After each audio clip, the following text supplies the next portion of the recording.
dress arrows, throwing punches at those wolves. She was unstoppable. It was just like if Keira Knightley were Johnny Depp in Pirates of the Caribbean, or if Robin Wright became Mandy Patinkin in The Princess Bride, or, I guess just like Uma Thurman just being herself in Kill Bill. I suppose I don't have the same constitution as you both. All that fighting in First Shed seems so unreasonable and unnecessary to me. And Second Kingdom can't seem to understand the wonders of releasing the heart chakra, no matter how many guided meditations I host. I wish there were more of you in the world. My world, Charmy. If only everyone felt the way you did. What do you mean? I fear my betrothed doesn't think I'm up to scratch to lead. And based on tonight's performance, I certainly won't be by the time our big day comes. What was that? It must be the big bad wolves retreating from Blanche and the brawl at the fairy ballroom. We better get off the road. I've imagined my own death several times, and it has never included being swallowed whole by a fairy tale wolf, so I could cut myself out from the inside. Ugh. I must say, milady, you might have one of the darkest imaginations I have ever encountered. Well, when it's fed with stories about witches eating children and houses made of gingerbread before the age of 6, the unmind develops in interesting ways. Oh, you hear that? It's the bubbling of Fire Lake just ahead. If we cut across, we could stay out of sight and make it to the cottage before sunrise. Is that when you turn back into a pumpkin? I'm sorry? Up. Yeah! Are you sure it's safe? This rowboat looks mighty rustic to me. Safer than a pack of rabid wolves looking for revenge. I made such a mess of everything. You should have heard Blanche tonight. The minute she taught me my first lesson, I'd turn around and fall into the very stereotype she was trying to subvert. Which stereotype was that? That princes are powerful and will save the day, while princesses are helpless and need to be saved. Oh, I see. At the risk of falling into the other male stereotype of constantly needing my ego stroked, that was a bit hard to hear. I'm really sorry, but maybe your form of saving is different. Here you are, rowing me away from danger and doing the most courageous thing of the night. Sharing your authentic feelings when you know it will be hard for the person you're telling to hear. Maybe. Look, for whatever it's worth, it's been a while since I met a guy who was so in touch with his feelings. Hearing you speak, knowing there are guys like you out there, that's another way you've saved me tonight.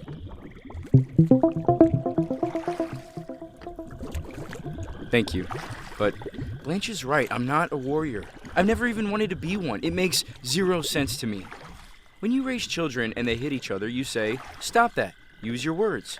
But when we're adults, we suddenly think it's righteous to settle disagreements with a fist or a sword. I've never heard it articulated so well.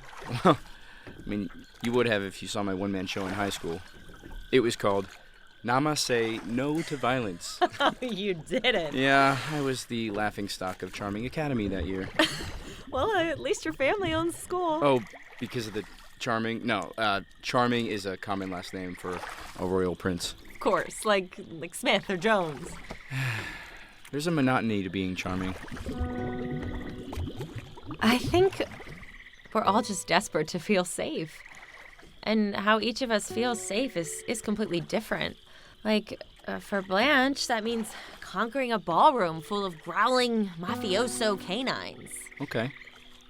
So what about you? What makes me feel safe?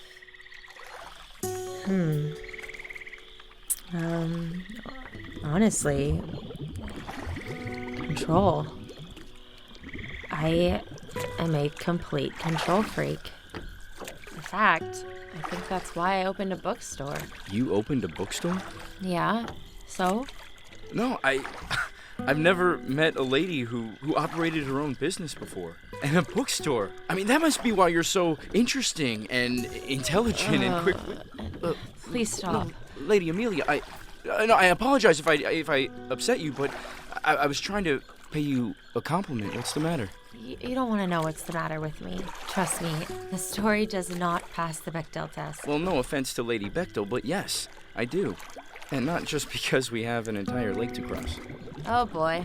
Well, he had frosted tips, spiked hair, and a face like Eric Von Detten. I wish I knew what any of those details meant, but nonetheless, your capacity for conjuring a scene Team is... Pup and Suds? Oh, if you ever visit me in my world, we need a made-for-TV movie marathon.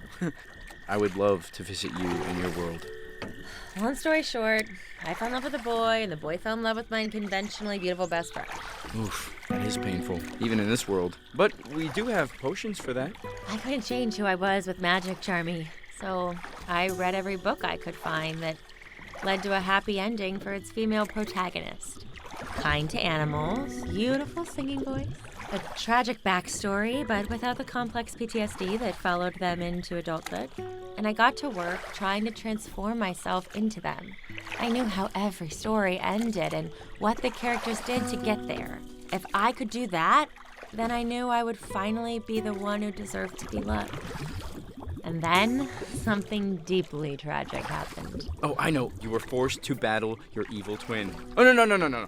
An endless winter plagued your kingdom. Oh, did a sorceress curse your best friend to live as a cricket for the rest of his life?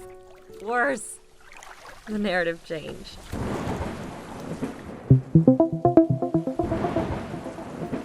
Oh no. Here, take my jacket. Thank you. You're a prince. I really am. Check my birth scroll. So then, Jeremy, somewhere in my 20s, love stories changed. And instead of the leading ladies being demure, helpless, and the perfect stay-at-home princess, it was actually attractive to be educated, effortlessly witty, and empowered by this overwhelming sense of self. But, Amelia, you are all of those things. I could have been, but I spent years training myself to play the role of princess, and I grew resentful. I was raised to find a prince by society. Then society changes its mind and tells me I have to be my unique self to find my happily ever after? How can I do that when my whole life I was taught to be who everyone else wanted? I don't even know how to start being myself. I'm not even sure I know what I like, what I want, who I am. If it helps, I do know a certain magic mirror. He'll tell you exactly who you are. How far are we from home? I need to talk to Blanche. She was trying to tell me something tonight. It could be the key to figuring out who I am. Amelia, please, sit down. It's not safe.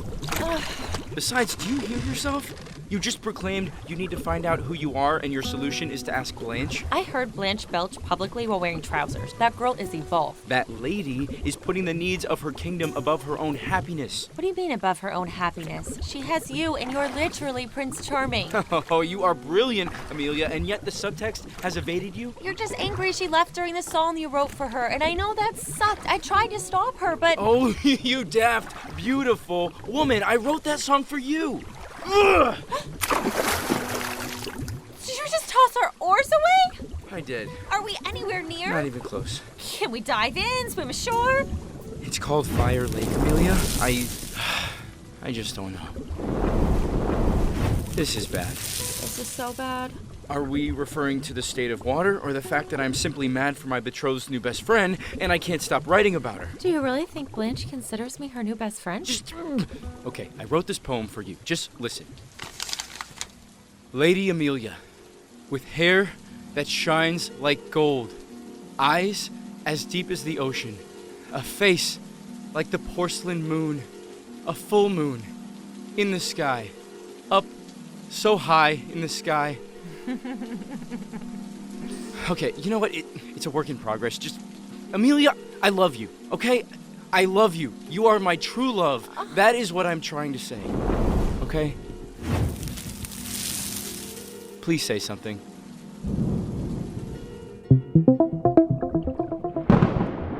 But you don't even know me. I don't. Sure, you may be different. You may have a third act I completely disagree with, or a character trait I find absolutely unbearable. But Amelia, you're the first story that I've wanted to see through till the very end in a long time. What's happening? Shh. Do you hear that? I thought it was only a legend. What? What's happening? Are those fireflies? Where's that music coming from? Did we die? Is this death? Golden sparklers! Well, they say when a true declaration of love is made and received, the golden sparklers will surround the couple and guide them towards happiness. The boat is moving. Why is the boat moving? Charming, make it stop. Amelia, I'm here. Just give in. This moment isn't mine. Those words, these golden sparkly whatevers, this is all for Blanche. I know that you're my story, Amelia. I can't kiss my princess's prince. Amelia, there's something that you need to hear. I'm sorry, Charmy, I can't.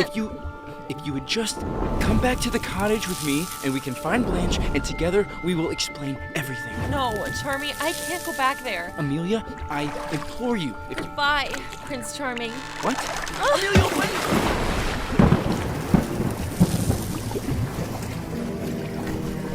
And they all lived happily ever after. I'm exposing them to a new perspective. All it does is waste my time and yours. Amelia? So if it doesn't have a happy ending, then it's not a fairy Well, tale. fairy tales don't have to be all princess and Obviously, princess. you're a witch. You're a witch. You're a witch.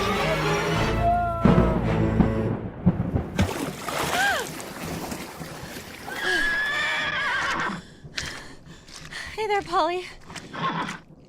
I have to set things right. Ugh. Hup.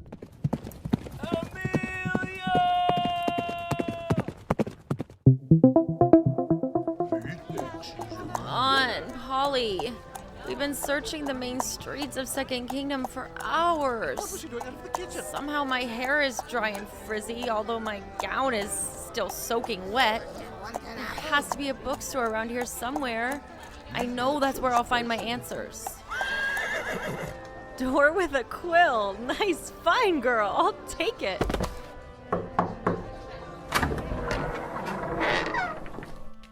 Hi there. Hi. Wow, am I glad I found you. I'm having a sort of quarter-life crisis. Actually, I guess in this world it's a full-on midlife crisis. Sorry, I'm nervous. Am I sweating? Anyway, anytime I'm feeling a bit upstream, I turn to books. So I figured this would be the place. Oi! Didn't I see you at Fairy Ballroom last night? Mm-hmm. You know, this bookstore is only for very desperate times. Complete lost souls.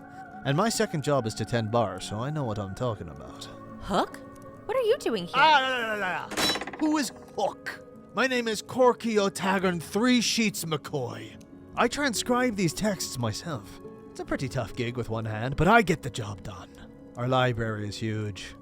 Especially considering most of us don't read. Ah, of course. A literacy initiative. Blanche should absolutely. You know Princess B. She told me your story. Oh, man. Sure, I lost my hand serving my kingdom, and once they found out who I slept next to at night, they took away my benefits and my retirement, but... You must have been furious. Aye, of course. Once I was a captain of the highest rank, now I sling ale, work 2 jobs, and dole out free advice to weirdos. No offense. I get it. Is it the gown? Yeah, mostly.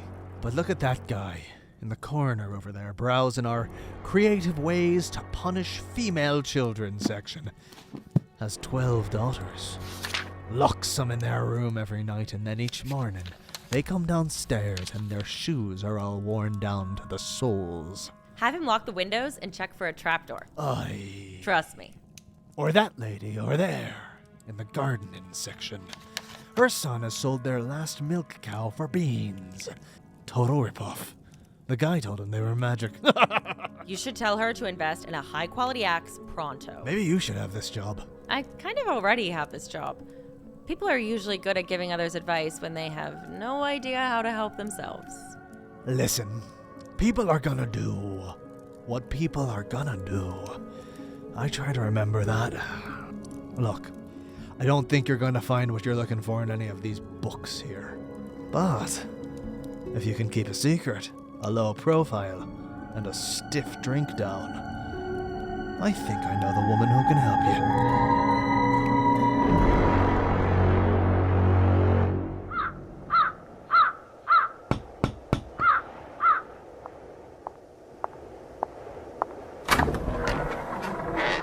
Welcome to the castle of the evil queen, babe. Grisella? I'll make you an apple martini.